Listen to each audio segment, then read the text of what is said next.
Disorders related to circulatory system. आवाज नहीं। जो जानवरों को जो है जानवर जैसा बर्ताव करेगा तो समझ में आएगा। जब एक बार बोल रहे आवाज नहीं, क्लास चल रहा है, तो चुपचाप इधर ध्यान दो। Disorders related to circulatory system.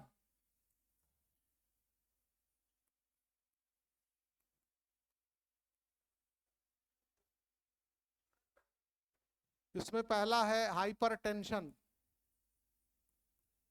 Hypertension इसी को बोलते हैं ब्लड प्रेशर की बीमारी। याद रखो, इसमें ध्यान रखना, normal blood pressure, normal blood pressure जो होता है 120/80 mmHg होता है। 120/80 mmHg होता है। 120 जो होता है वो सिस्टोलिक प्रेशर होता है। Systolic pressure. और 80 mmHg क्या होता है? डायस्टोलिक प्रेशर होता है। Diastolic pressure. जब वेंट्रिकल कॉन्ट्रैक्ट करता है तो ब्लड को पंप करता है ब्लड वेसल्स में, तो उस समय जो ब्लड वेसल के अंदर ब्लड का प्रेशर होता है उसको क्या बोलते हैं? सिस्टोलिक प्रेशर, आर्टरी में। ठीक है। और जब वेंट्रिकल रिलैक्स्ड रहता है तब भी तो ब्लड वेसल में, क्या रहता है? ब्लड रहता है। तो उस समय जो प्रेशर होगा उसको क्या बोलेंगे? Diastolic pressure. तो सिस्टोलिक प्रेशर और डायस्टोलिक प्रेशर ये ब्लड के अंदर का प्रेशर है। तो सबसे पहली चीज, ब्लड प्रेशर क्या होता है? ब्लड प्रेशर जो है ये क्या होता है? It is pressure of blood on the wall of arteries. Pressure of blood, pressure of blood on the wall of arteries, on the wall of arteries। Artery के वॉल पर जो ब्लड का प्रेशर होता है उसी को ब्लड प्रेशर कहते हैं। अब जब हार्ट, सिस्टोलिक प्रेशर का मतलब होता है when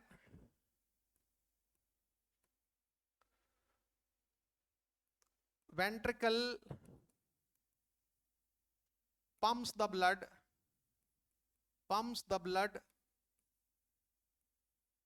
when ventricle pumps the blood by contracting, तो उस समय ब्लड वेसल में जो प्रेशर होगा उसको कौन सा प्रेशर बोलेंगे? सिस्टोलिक। और डायस्टोलिक प्रेशर क्या होता है?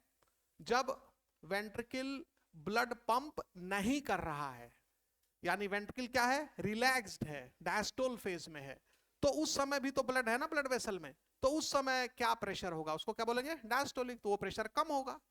कितने लोगों को समझ में आ गया? तो इसको लिखोगे, when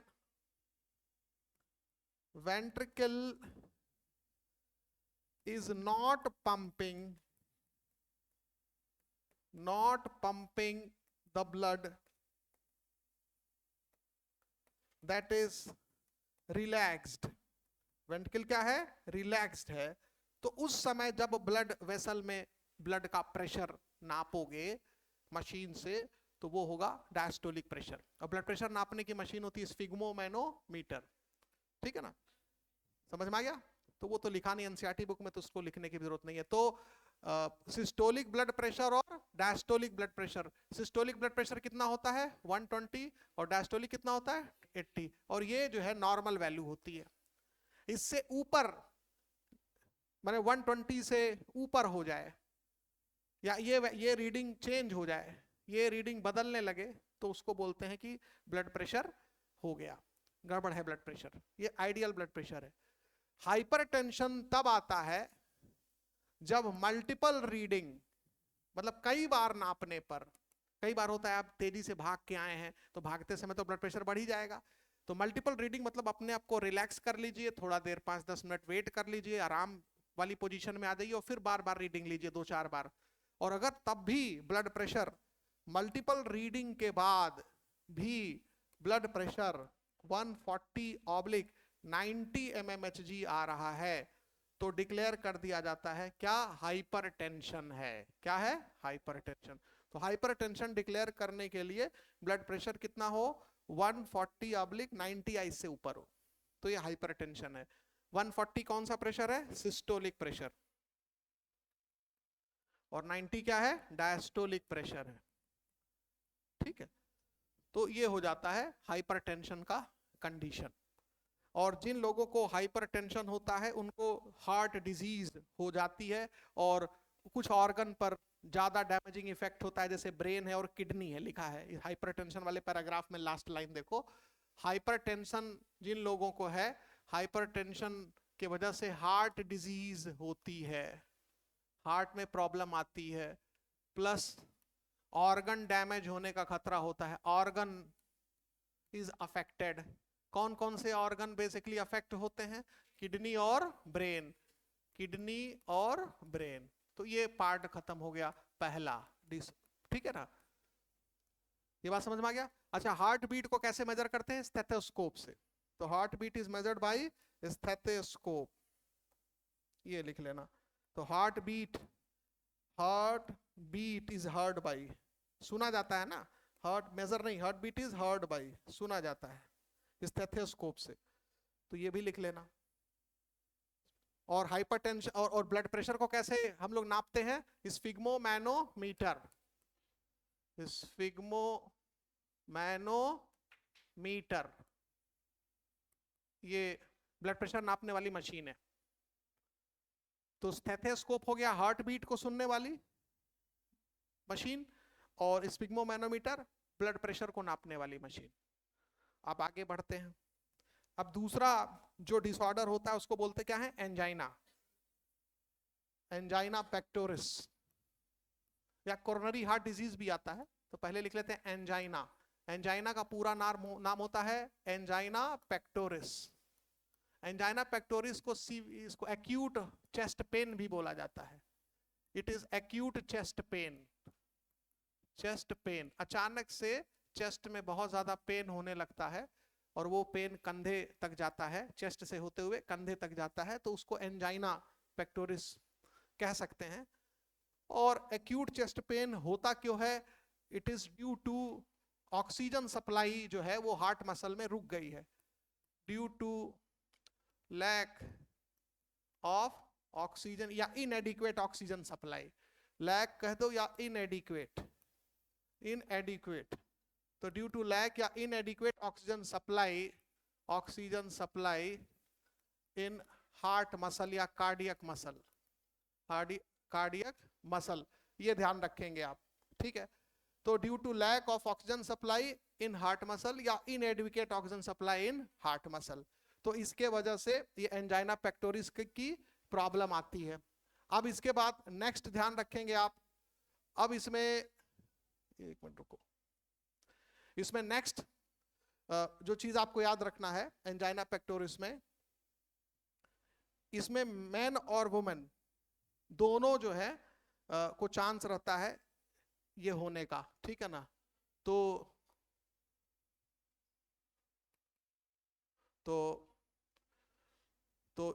मैन, मेल और फीमेल दोनों अफेक्ट इससे होते हैं, मैन और women both show this condition, दोनों एक कंडीशन दिखाते हैं। ऐसा नहीं कि केवल मेल में होता है या फीमेल में होता है, तो मैन में भी एक कंडीशन देखी जाती है और वुमेन में भी कंडीशन देखी जाती है एंजाइना पेक्टोरिस की। लेकिन ज्यादा कॉमन होता है ये एल्डरली लोगों में और मिड एज्ड लोगों में। It is more common in, लिखा है ना, मोर कॉमन इन एल्डरली और मिडिल एज्ड पीपल में। ठीक है, जिनकी एज जो है 30-40 साल की होती है, ठीक है, या जिनकी एज 40 से ऊपर होती है तो उनको एल्डरली, या 50 साल की होती है तो greater than 40 years of age तो उनको एल्डरली बोला जाता है। ठीक है, कितने लोगों को क्लियर हो गया ये चीज। और ये जो एंजाइना की कंडीशन होती है, यानी लैक ऑफ ऑक्सीजन या इनएडिक्वेट ऑक्सीजन हार्ट मसल में पहुंच रहा है, इसका मतलब है कि ब्लड सप्लाई कहीं ना कहीं क्या है, रुकी हुई है, गड़बड़ है, तभी ना ऑक्सीजन नहीं जा पा रहा है, due to blockage of blood vessels. तो ब्लड वेसल का ब्लॉक हुआ है, इसलिए ऑक्सीजन नहीं पहुंच पा रहा है कार्डियक मसल तक, तो ये बीमारी आपको दिख रही है। कितने लोगों को क्लियर हो गया है चीज? ठीक है, तो एंजाइना के बारे में यही है, और तो कोई मेजर चीज तो लिखी नहीं है इसमें। चलो, अब उसके बाद तीसरा आता है coronary heart disease. Coronary heart disease, coronary heart disease को बोलते हैं एथेरोस्क्लेरोसिस। इसका एक और नाम है, क्या बोलते हैं? एथेरोस्क्लेरोसिस। स्क्लेरोसिस। बेटा एथेरोस्क्लेरोसिस में होता क्या, समझ लो। इसमें खुद हार्ट की मसल्स में सप्लाई करने वाली ब्लड वेसल्स, जैसे मान लो बेटा ये क्या है, ये एट्रिया है, ये क्या है, वेंट्रिकल है। अच्छा, अब मान लो इसमें से सिस्टमिक एओर्टा निकला। क्या निकला बेटा? सिस्टमिक एओर्टा निकला, ये बॉडी में ब्लड सप्लाई करने के लिए। अब इस सिस्टमिक एओर्टा से कुछ ब्लड वेसल निकलेगी जो हार्ट के वॉल में भी तो ब्लड सप्लाई करेगी। ये कौन, इसको बोलते हैं कोरोनरी आर्टरी। क्या बोलते हैं इसको? Coronary artery. तो कोरोनरी आर्टरी का काम क्या है? कोरोनरी आर्टरी हार्ट मसल्स में ब्लड सप्लाई करता है, it supplies blood to heart muscles. तो कोरोनरी आर्टरी जो है, it supplies blood to heart muscles, to cardiac muscles, to cardiac muscles. तो जब ये कोरोनरी आर्टरी का ल्यूमेन नैरो हो जाए, ब्लॉक हो जाए, मान लो ये नली पतली हो जाए, क्योंकि इसमें कुछ मटेरियल का डिपोजिशन हो जाता है। क्या हो जाता है? डिपोजिशन। यानी डिपोजिशन, किसका डिपोजिशन हो जा रहा है बेटा? लिखा है deposition of calcium ion, fat मिला, कोलेस्ट्रॉल और फाइबरस टिश्यू। कोलेस्ट्रॉल का डिपोजिशन हो जाए, फैट का डिपोजिशन हो जाए और फाइबरस टिश्यू का डिपोजिशन हो जाए, फाइबरस टिश्यू का, तो उससे कोरोनरी आर्टरी का ल्यूमेन क्या हो जाता है? नैरो हो जाता है। तो lumen of coronary artery becomes narrow. Lumen of coronary artery becomes narrow. तो जो हार्ट के मसल में जो ब्लड वेसल सप्लाई कर रही है कोरोनरी आर्टरी, उसका ल्यूमेन क्या हो गया? नैरो। अंदर का जो कैविटी हो क्या हो गया? पतला। तो कम ब्लड जाएगा, इसी को बोलते हैं कोरोनरी हार्ट डिजीज। तो कम ऑक्सीजन पहुंचेगा, कम न्यूट्रिएंट पहुंचेंगे कार्डियक मसल में, तो कार्डियक मसल जो है वो कमजोर हो जाएगी, धीरे धीरे वीक हो जाएगी, उसका कॉन्ट्रैक्शन स्ट्रेंथ क्या होगा? कम हो जाएगा, सेल्स मरने लगेंगी। तो आगे चल के इसी के बाद तो हार्ट अटैक आता है, कार्डियक अरेस्ट होता है, तमाम हार्ट कंडीशंस आ जाती हैं। कितने लोगों को समझ में आया? और ये किस वजह से नैरो हुआ है बेटा? ये किस चीज का डिपोजिशन हो गया है? कैल्शियम आयन का, फैट का, कोलेस्ट्रॉल का और फाइबरस टिश्यू का। हो गया क्लियर कि नहीं? अब लास्ट में आते हैं, इसमें एक चीज और बची है। क्या लिखा है? Heart failure. अब देखो इसमें चौथा केस जो है, चौथा, पांचवा और छठवां एक साथ लिखा है, हार्ट फेलियर। बेटा हार्ट फेलियर को ही कंजेस्टिव हार्ट फेलियर भी कहते हैं, कंजेस्टिव हार्ट फेलियर भी कहते हैं, हार्ट फेलियर भी कहते हैं।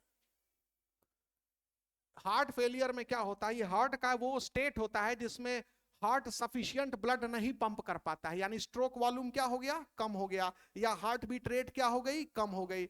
तो कम हार्ट बीट रेट होने की वजह से या कम स्ट्रोक वॉल्यूम होने से कार्डियक आउटपुट क्या हो जाता है? कम हो जाता है। तो बॉडी के डिफरेंट पार्ट्स को जितना ब्लड मिलना चाहिए नहीं मिल पाता है। यानी हार्ट बीट होना चाहिए 72 टाइम्स पर मिनट, तो किसी में 30 टाइम्स पर मिनट ही है। स्ट्रोक वॉल्यूम होना चाहिए 70 ml, तो पता चला स्ट्रोक वॉल्यूम में 20 ml ब्लड निकल रहा है। तो ओवरऑल बॉडी में ब्लड सप्लाई क्या हो गई? कम हो गई। That is called heart failure. तो हार्ट काम तो कर रहा है, परंतु बिलो पार काम कर रहा है, बहुत कम काम कर रहा है। तो इंसान मरेगा तो नहीं, लेकिन स्ट्रेनियस वर्क नहीं कर पाएगा। कितने लोगों को समझ में आ गया चीज? तो बोलते हैं ना हार्ट फेल हो गया, तो लोग सोचते हैं हार्ट फेल हो गया मतलब हार्ट काम करना बंद कर दिया, उसको बोलते हैं कार्डियक अरेस्ट। क्या बोलते हैं उसको? तो अगर हार्ट बीट बंद हो गया तो उसको क्या बोलेंगे? Cardiac arrest. यहाँ हार्ट बंद नहीं हुआ, फेल हो गया है। 100 में 33 मार्क्स से कम मार्क्स इसको मिला है। जीरो नहीं मिला है, जीरो मिलेगा तब बोलोगे कार्डियक अरेस्ट। कितने लोगों को समझ में आ गया चीज? तो लिख लो इसमें, तो इसको कहते क्या है? When heart is unable to pump adequate blood, when heart is unable to pump adequate blood to meet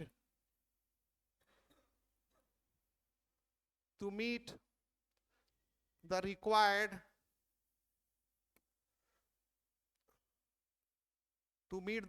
value, तो जो रिक्वायर्ड वैल्यू है उसको मीट नहीं कर पा रहा है और हार्ट जो है वो एडिक्वेट ब्लड पंप नहीं कर पा रहा है। तो ये किस किस वजह से हो सकता है बेटा? It may be due to decrease in heart beat rate और due to decrease in stroke volume. तो ओवरऑल कार्डियक आउटपुट क्या हो जाएगा? घट जाएगा। आउटपुट क्या हो जाएगा? डिक्रीज कर जाएगा। कितने लोग को अच्छे से समझ में आ गया?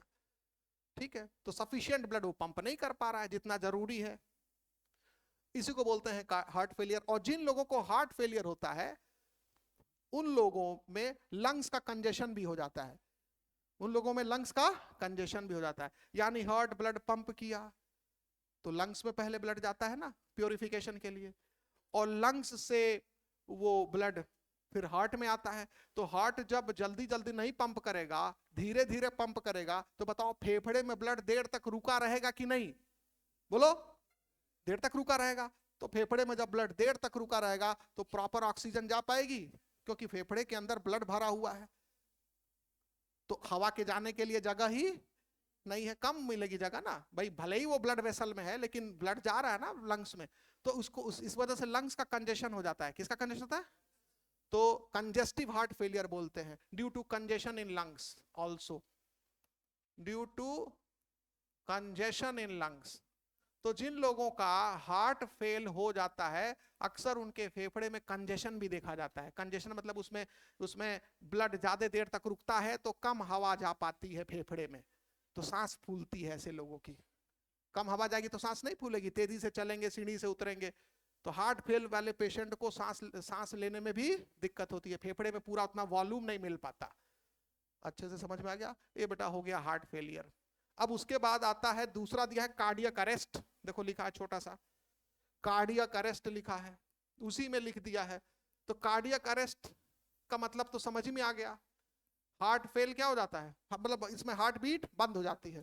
ठीक, हार्ट जो है फेल्स टू बीट या heart do not beat, no heart beat, no heart beat.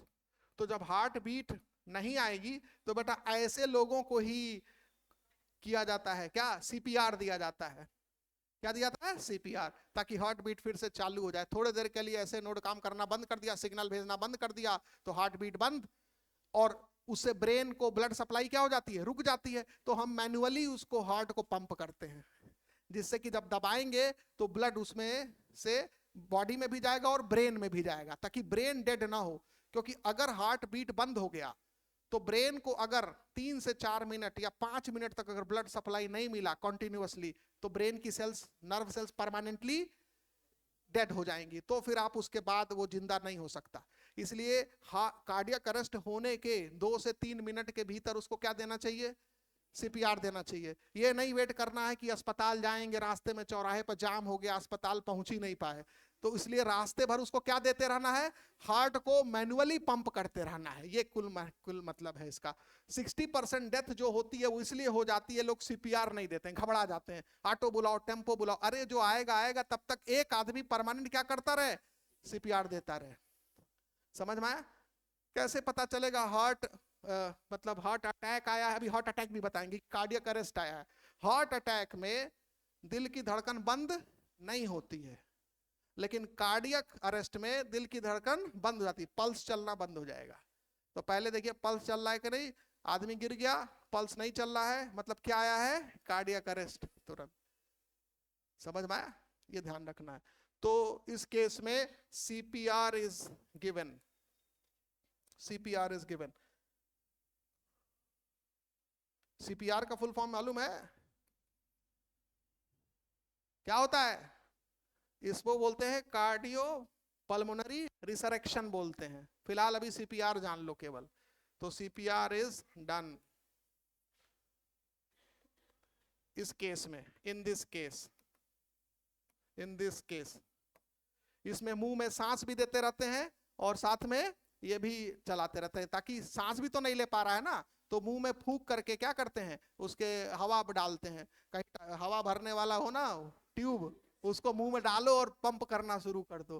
कहीं पता चले कि दूसरे छेद में मत डाल देना, कान उनमें मत हवा चला जाए।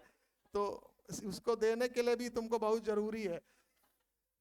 डॉक्टर झटका जो है ना, लोटपोट वाले डॉक्टर झटका, अगर सीपीआर देंगे तो पता चला कान फूल के फट गया। तो CPR is done in this case. ठीक है, कितने लोगों को कार्डियक अरेस्ट समझ में आ गया बेटा? अब उसका लास्ट एकदम लिखा है, क्या लिखा है? हार्ट अटैक लिख लो। Heart attack. तो हार्ट अटैक का मतलब होता है कि इसमें अचानक से हार्ट मसल डैमेज हो गया। देखो, sudden damage to heart muscle due to inadequate blood supply. तो सडन डैमेज, अचानक से हार्ट मसल बैठे हैं और अचानक से धीरे धीरे डैमेज हो रहा था, लेकिन अचानक से इतना डैमेज हो गया कि उसका असर तुरंत दिख गया। होता ना, जैसे गुब्बारा फूल रहा है आपके अंदर, फट गया। तो फट गया तो आप भी फट जाएंगे। जब तक नहीं फटा है तब तक अच्छे से बात कर रहे हैं, सब कुछ ठीक है, और अचानक से फटा तो अचानक से उसका इफेक्ट आएगा, गिर के लगेंगे, हिलने ऐसे। ठीक है, तो heart attack, sudden damage to heart muscles due to inadequate blood supply. तो इनएडिक्वेट ब्लड सप्लाई जब होगी तो हो रही होगी बहुत लंबे समय से, लेकिन अचानक से डैमेज हो गई। वो डैमेज हो रही थी, अचानक से इतना बड़ा डैमेज हो गया कि अब आपके लिए जानलेवा हो गया। तो इसी को बोलते हैं क्या? Heart attack. Chest pain, severe chest pain होने लगा, क्रैम्प आने लगेगा हार्ट के वॉल में, आप पसीना आने लगेगा। माइल्ड हार्ट अटैक भी होता है, स्ट्रॉन्ग हार्ट अटैक भी होता है, और थोड़ी देर बाद फिर कार्डियक अरेस्ट हो जाएगा इसके बाद। तो इसी को हार्ट अटैक का दूसरा नाम जो एनसीईआरटी बुक में नहीं लिखा है, लेकिन मेडिकल टर्मिनोलॉजी में डॉक्टर बोलते हैं, मायोकार्डियल इंफारेक्शन। MI क्या बोलते हैं इसको? मायोकार्डियल इंफारेक्शन। मायोकार्डियल